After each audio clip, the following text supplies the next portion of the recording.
Bismillahirrahmanirrahim.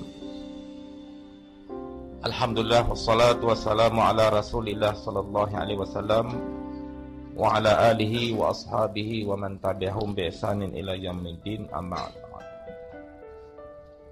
Elok juga saya mengenal beliau sepintas lalu. Beliau merupakan salah seorang mantan penggarah strategi hal ehwal orang Melayu Islam dalam parti DAP suatu ketika dahulu. Berada di hadapan tuan-tuan dan puan-puan untuk memberi satu taklimat. Jadi di sini terlebih dahulu saya ingin memperkenalkan diri saya lah. Siapa sebenarnya Muhammad Razali ni? Saya ni anak jati Pulau Pinang, lahir di Pulau Pinang, besar di Pulau Pinang, belajar di Pulau Pinang. Saya ini merupakan bekas setiausaha politik kepada ataupun lebih dikenali sebagai Lim Guok Eng, pegawai tugas-tugas khas dia. Kami dilatih oleh pakar-pakar daripada luar negara. Saya dilatih hampir 3 tahun oleh pihak Israel. Tugas utama saya semasa saya berada dalam kerajaan negeri adalah merancang bagaimana nak mengusir orang Melayu ni keluar daripada Pulau Pinang. Saya tak tuduh orang lain. Saya tak kata orang tu baik, orang ni baik. Saya kata saya lah orang yang terlibat secara langsung isu di tanah-tanah orang Melayu di Pulau Pinang ni, isu di pokok asam di Juntung, isu di balik pulau Bayan Muntiara, pelupusan tapak masjid yang berharga 185 juta ni. Saya lah orang yang terlibat secara langsung, yang merancang. Saya ni merupakan anak mas lah kepada anak Lim Guok Eng ni. Tapi saya tidak akan muncul di hadapan. Tak pernah muncul di hadapan. Selalunya akan berada di belakang tabir saja. Saya tidak dibenarkan muncul di hadapan sampai tahap tu.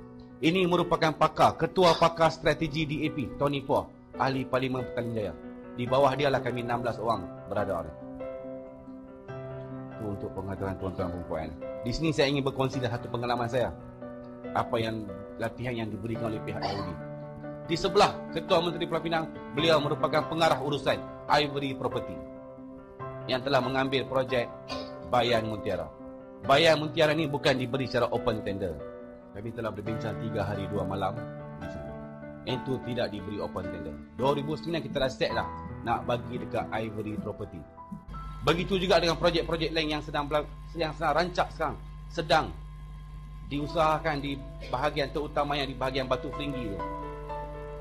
Island Resort, Moonlight Bay, semua itu merupakan sayalah orang yang terlibat. Walaupun tak dapat kelulusan disebabkan di lereng bukit, tetapi saya berjaya menggunakan kuasa yang ada kat saya menginfluence kerajaan negeri supaya memberi kelulusan kepada Ivory Property. Banyaklah saya buat di sana tuan-tuan. Merampas tanah-tanah orang Melayu, merobohkan kedai-kedai orang Melayu itu, sayalah orang dia. Kalau kami tahu kata dia tu tak sokong Pakatan Rakyat, tak sokong DAP, kita akan pastikan kedai dia akan diroboh. Walaupun dia ada lesen, tak ada apa, kita akan cari teknikal apa pun untuk merobohkan kedai dia, atau sekurang-kurangnya menyaman dia, bagi denda. Macam tu cara kami. Kalau dia tu merupakan penyokong Pakatan Rakyat, you tak ada lesen pun tak ada masalah, kita akan benarkan you menyaga. Contoh saya boleh bagi, tuan-tuan kalau pergi ke Pulau Pinang, pergilah ke jalan New Lane, berhampiran dengan Hotel Sunway. Di sana merupakan penyokong-penyokong tegar DAP yang menjaga di sana. Mereka tidak mempunyai lesen ke apa pun tak. Disebabkan mereka hardcore DAP, kita sanggup tutup jalan daripada pukul 4 sampai pukul 12 untuk memandangkan mereka menjaga. Sebab mereka penyokong DAP. Kalau penyokong UMNO ke Barisan Nasional, Padah yang akan menanti dia. Apabila saya sampai di Sibu, tempat tinggal ataupun hotel, bilik hotel yang sepatutnya yang disediakan oleh DAP ni telah pun diambil alih oleh rakan saya daripada Selangor. Jadi kita maklumlah bila ada bubar dewan tu, hotel penuh tiba-tiba. DAP usaha untuk carikan satu tempat tinggal untuk saya, tak dapat. Last kali pukul 7.30 barulah pihak DAP membuat satu keputusan. Akhirnya saya telah ditempatkan di salah sebuah gereja di Sibu, di asrama gereja. Kiri kanan padri-padri daripada luar negara duduk. Saya tanya dekat dia, apa you buat sini hampir 5 tahun? Nama dia Martin. Beliau ni fasih berbahasa Melayu, cukup fasih, padri ni. Tugas utama dia adalah untuk mengkristiankan orang-orang Melayu di situ. Dia kata terlalu ramai, lots. Paling kurang, dia tak sekurang-kurangnya 2 orang Melayu akan dikristiankan setiap minggu. Bayangkan dia duduk sana 5 tahun, 1 padri. Tak termasuk padri-padri yang lain. Saya nampak tuan-tuan, depan mata saya ni, 2 orang gadis Melayu pakai tudung labuh, pakai baju kurung, masuk ke dalam gereja. Mereka pergi ke mana? Tempat semayang orang Kristian dalam tu, Dewan Semayang. Menghampiri Dewan Semayang orang Kristian, nampak satu papan kenyataan. Tahu dia tulis apa? Muslim and pet not allowed. Orang Islam dan binatang tak dibenarkan masuk. DAP bertanding 15 kursi di Sarawak. Kami menang 12. Kali pertama DAP menang. Saya berjaya menghasut mereka semua ni supaya membenci kerajaan Barisan Nasional. Saya buat benda ni. Kita pun guna politik wang juga. Siapa kata DAP tak guna politik wang? Kita guna lagi banyak. DAP kekuatan atau kewangan DAP sekarang ni terlalu kukuh. Saya berani jamin, saya berani kata DAP merupakan satu parti yang paling kaya dalam Malaysia ni. Paling kaya. UMNO pun tak kaya macam DAP kata. Kekuatan ekonomi yang mereka ada sekarang selepas 2008 ni berbeza. Cukup berbeza. Jadi kita buat satu keputusan, ingin menjemput 12 calon yang menang di sana datang ke Pulau Pinang untuk merayakan bersama-sama kami. Saya tanya dekat rakan saya, kenapa padri ni semua hadir? Sedangkan ini cuma majlis makan malam DAP saja. Dia kata mereka merupakan ketua-ketua padri daripada beberapa negara asing. Rasa macam satu sanksi kat saya ni. Majlis makan malam DAP pasti apa? Ketua padri luar negara dengan dalam negara hadir. Rasa tak puas hati. Tapi saya diam. Saya mendiamkan diri. Datang pula seorang padri daripada Seri Aman. Nama dia Padri Jackson. Ucapan beliau, dia kata mereka telah membuat satu frame time. Dalam jangka masa 10 tahun, mereka akan pastikan agama resmi Malaysia adalah agama Kristian. Dan pada masa itulah YB Jeff telah bangun dan memberi satu kenyataan. Dia kata apa? Pihak DAP telah setuju untuk bekerjasama dengan pihak Kristian untuk menjayakan misi ini. Kita akan berganding bahu dengan pihak Kristian untuk pastikan dalam masa 10 tahun agama resmi Malaysia adalah agama Kristian. Ni tuan-tuan, saya ingin memberitahu apakah rancangan DAP sekarang kalau dapat Tawan Putrajaya ni. Banyak rancangan. Saya ni bersekongkol dengan mereka. Okey? Saya bersekongkol dengan mereka. Banyak rancangan yang dibuat oleh pihak DAP. Seperti yang saya katakan tadi, saya tak tuduh orang lain. Saya lah orang yang terlibat secara langsung. G17 inilah yang menggerakkan semua jentera-jentera DAP secara dalaman. Tapi benda yang pertama ni saya tahu 5 Mei. Yang pertama ni saya tak terlibat. 5 Mei baru saya sedap mereka ingin menjadikan agama resmi Malaysia adalah agama Kristian. Dalam masa 10 tahun. Untuk pengetahuan tuan-tuan dan puan-puan, hampir 90% kepimpinan DAP adalah beragama Kristian. Kami ingin menjadikan Malaysia sebagai sebuah republik macam Singapura. Sebab itulah kami cukup rapat dengan kerajaan Singapura ni. Cukup rapat. Yang di-Pertuan Negeri di kalangan orang Cina saja kita mau. Sistem raja berperlembagaan. Ni mungkin ramai orang duk cerita benda ni. Kita akan hapuskan. Lim Kit Siang biasa kata dalam satu mesyuarat, raja-raja yang ada di Malaysia ini adalah daripada keturunan lanun, perompak dan pencuri. Semasa pertabalan Duli Hama Mulia Seri Paduka Baginda yang di-Pertuan Agong, tengok bagaimanakah mereka menghina mencaci raja. Kenapa? Mereka yakin kalau dapat Tawan Putrajaya, itulah pertabalan agung yang terakhir di bumi Malaysia ni. Lepas ni tak ada dah. Kita akan lantik presiden. Kita akan turunkan 9 raja. Tengok sejarah Singapura. Yang pertama yang ada dekat Melayu. Lepas itu semua Cina, India, Cina, India, Cina, India. Ya. Azan kita tidak akan benarkan. You nak azan dalam masjid atau dalam surau? Bukan di luar. Ini mengganggu hak asasi agama dan bangsa lain. Sekarang di Pulau Pinang, arahan kerajaan supaya azan diperlahankan. Matlamat DAP ada supaya azan diharamkan. Pertandingan tilawah membaca Al-Quran sekarang baru yang habis peringkat kebangsaan, yang lepas ini peringkat antarabangsa, kita akan haramkan. Ini tidak adil. Tidak adil untuk agama lain. Badan-badan NGO yang berteraskan perjuangan orang Melayu, dia paling benci perkida dengan perkasa. Kita akan haramkan kedua-dua pertubuhan ini. Kita akan labelkan kedua-dua pertubuhan ini sebagai pertubuhan pengganas. Perkahwinan campuran akan digalakkan di bumi Malaysia ni. Cina boleh kahwin dengan Melayu, tak payah tukar agama, tak apa. Semua agama sama kita akan buat. Macam apa yang sedang berlaku di Indonesia dan di Singapura. Boleh kahwin, bebas. Dan setiap pasangan yang sanggup berkahwin campuran akan diberi wang sagu hati sebanyak RM5,000 kita akan bagi. Dan ada lagi satu, tuan-tuan puan.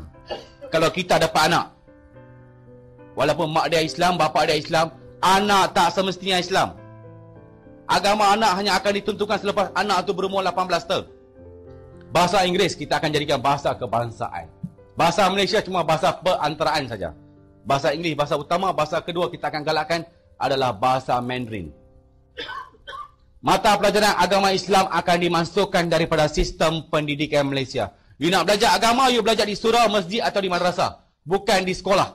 Di sekolah kita akan ajar akademik saja. Inilah pemimpin tertinggi Parti Komunis Melayu akan dibawa kembali ke Malaysia. Benda ni kita bincang dalam mesyuarat Pakatan Rakyat. Kita tanya dekat Anwar Ibrahim. Anwar kata, as long saya jadi PM, tak ada masalah. Kita akan bagi dia masuk. Benda ni DAP yang bawa usul ni. Ngah dengan ngeh. Mereka merupakan anak saudara kepada Jinping. Inilah agensi kerajaan pertama yang kita akan bubarkan. Selepas 2 minggu kami tawan Putrajaya, MARA. Bagi kami, MARA merupakan satu agensi perkauman. Sebab dia tolong orang Melayu. Syarikat-syarikat GLC selepas ni akan diterajui oleh orang-orang Cina atau orang-orang India. Di Selangor pun dah berlaku dah di PKNS. Di Pulau Pinang pun dah berlaku dah di PDC. Dah. Dia kata Malay is not capable. Tuan-tuan tahu tak? Salah satu mesyuarat Lim Kek Siang dengan Lim Kuan kata apa tahu? Bangsa yang paling bodoh dan paling malas dalam dunia ini adalah bangsa Melayu. Dia kata nilai seorang Melayu ni, dia kata nilai, we can buy the Malay with $100 ni. Value each Malay, dia kata nilai seorang orang Melayu ni bernilai RM100 saja. Lagu Negaraku dengan bendera Malaysia telah pun diubah suai. Dan bendera Malaysia untuk pengetahuan tuan-tuan, di tengah-tengah tu bintang tak ada, bulan tak ada, benda lain yang ada. Warna pun telah ditukar. Regimen Askar Melayu merupakan satu regimen yang paling dibenci oleh DAP. Dia kata apa? Banyak orang Cina telah dibunuh pada tahun 69 di Pulau Pinang, di Ipoh dan juga di Kuala Lumpur oleh regimen ni lah. Dia akan tukar. Dia paling benci 3 benda ya. DAP paling benci 3 benda: Islam, Melayu dan Raja. Clear. 3 ni yang paling-paling dibenci oleh DAP. Pada bulan Januari tahun lalu, DAP telah menghantar 12 pakar dia pergi ke Beijing, China. Mereka berada di sana hampir 3 bulan untuk membuat kajian dan juga latihan bagaimana nak mengurangkan kaki tangan kerajaan. Sebab tu Tony Bua berani kata, kalau kita dapat tawan Putrajaya, kita akan kurangkan kaki tangan kerajaan. 2 hari perayaan orang Kristian, Good Friday dengan Easter Day, akan diumumkan cuti umum. Cuti ni cuti wajib, walaupun Kelantan ke, Terengganu ke, Kedah ke, kena ambil, bukan cuti pilihan. Tapi apakah hubungan istimewa Israel dengan DAP? Kalau tak istimewa, kami tidak akan dilatih hampir 3 tahun oleh pihak Israel. Di Singapura, kita akan jumpa 2 orang saja. Satu bekas pemimpin atau bekas Perdana Menteri Singapura, Lee Kuan Yew, dan lagi satu adalah wakil ataupun duta Israel di Singapura. Tuan-tuan tahu tak? Pihak Israel telah setuju memberi dana sebanyak 300 juta USD untuk PRU yang ke-13 ni. Semasa itulah tuan-tuan boleh melihat kempen pilihan raya yang paling ganas akan berlaku di bumi Malaysia ni. Kalau tuan-tuan tak percaya sekarang, tak apa. Bila berlaku masa itulah tuan-tuan akan mengingat saya apa yang saya kata ni. Kita pun nak tanya juga, pasal apa yang pihak Israel ni sanggup bagi duit sebanyak tu? Takkan saja-saja dia nak bagi ke? Mesti ada sebab. Sebabnya Lim Kok In telah berjanji, sekiranya Putrajaya kami tawan, kita akan serahkan Port Dickson sebagai base tentera Israel yang baru. Majlis Agama Islam akan dibubarkan dan akan digantikan dengan majlis di antara agama. Semua agama duduk dalam satu jabatan macam IFC. Kita gabungkan semua duduk dalam satu jabatan ya. Begitu juga wang zakat boleh digunakan oleh orang bukan Islam. Mahkamah Syariah, mahkamah yang berteraskan agama, tidak akan dipraktikkan lagi di bumi Malaysia. Kita akan guna satu mahkamah sivil saja. Yang lain semua kita akan tolak. Kita tidak akan iktiraf. Dasar ekonomi baru. Lepas Lim Kok In ambil sumpah, inilah kenyataan pertama dia. Akan hapuskan dasar ekonomi baru. Selepas Pakatan Rakyat menang, dapat tawan Putrajaya, dua benda akan berlaku dalam masa 5 tahun. Yang pertama, memang betul kita akan lantik Anwar Ibrahim sebagai Perdana Menteri. Memang betul. 100% betul. Memang kita akan lantik Anwar Ibrahim. Tetapi Anwar Ibrahim hanya akan menjadi Perdana Menteri selama 2 tahun saja. 2 tahun saja. Selepas itu kita akan turunkan dia. Bagaimana kita nak turun seorang Perdana Menteri? Kita akan turunkan dia melalui isu moral dengan isu rasuah, pesalahgunaan kuasa yang bukti-bukti dia ada di tangan Karpal Singh. We know how to teach him. Saya tanya dekat Karpal dalam satu mesyuarat. Pada tahun 97, you yang kata dia ni kaki liwat. Dalam parlimen dia kata tu. Dia kata, tapi pasal apa sekarang kita duk backing dia. Saya tanya, sebab saya pun nak tahu juga. Pasal apa yang jadi macam ni? Dia kata memang betul. Anwar memang kaki liwat. Apa yang dikatakan is all true. But we need him. We need him. Dia sebagai orang tengah antara PAS dengan DAP. Ya, kita akan lantik dia sebagai Perdana Menteri. Lepas tu we know how to throw him out. Kita tahu kita nak buang dia macam mana. Kita akan gunakan kesilapan lampau dia. Masa itulah kita akan tunjuk dekat rakyat, mengatakan pemimpin Pakatan Rakyat sanggup menurunkan Perdana Menteri dia. Kita tunjuk ketulusan Pakatan Rakyat. Dan pada masa itulah kita akan lantik Lim Guan Eng sebagai Perdana Menteri Malaysia yang baru. Ingat tak baru-baru ni Karpal Singh kata dia nak orang bukan Islam jadi Perdana Menteri. Baru yang berlaku. DAP spin dulu benda ni, tengok reaksi macam mana. Memang perancangan DAP nak Lim Guan Eng sebagai Perdana Menteri Malaysia. Anwar 2 tahun. Selepas dia Lim Guan Eng jadi Perdana Menteri, lagi satu benda akan berlaku. Pada tahun yang ketiga ataupun pada tahun yang keempat ni, satu benda akan berlaku. Parti yang berteraskan agama kita akan bubarkan. Parti PAS. Ini orang PAS pun tak tahu benda ni, perancangan DAP. Kita tengok sekarang pemimpin PAS ni macam mana. Tak macam dulu dah. Berbeza dah. Berbeza sangat. Banyak pemimpin PAS kan terlalu liberal. Terlalu liberal. Dulu dia kata apa? Nak tegakkan Islam. Kena belasah dengan Karpal Singh, dia tukar kebajikan pula. Dia boleh kata pula, dalam Al-Quran tak ada perkataan negara Islam. Lama ni yang mereka duk juang tu apa? Apa yang mereka menjualkan selama ni? Kita tengok kenyataan Presiden PAS. Tadi awang kata apa? Salah satu kenyataan dia, kita boleh kawan dengan Yahudi, kita tak boleh kawan dengan Zionis. Apa beza Yahudi dengan Zionis ni? Ada beza tuan-tuan? Ada beza? Apa beza kinzir dengan babi? Apa beza riba dengan bunga? Nama saja lain, benda yang sama. Awak yang bengong sangat Presiden PAS ni. Penyokong dia lagi satu. Taksub sangat.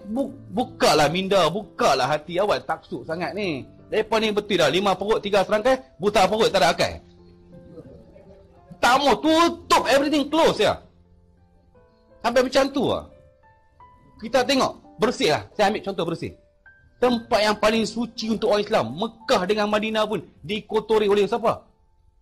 Puak-puak ni. Adakah DAP buat di KLC, di tempat tokong Cina ada? DAP buat bersih. Adakah orang India buat di Batu Cave? Bersih ada?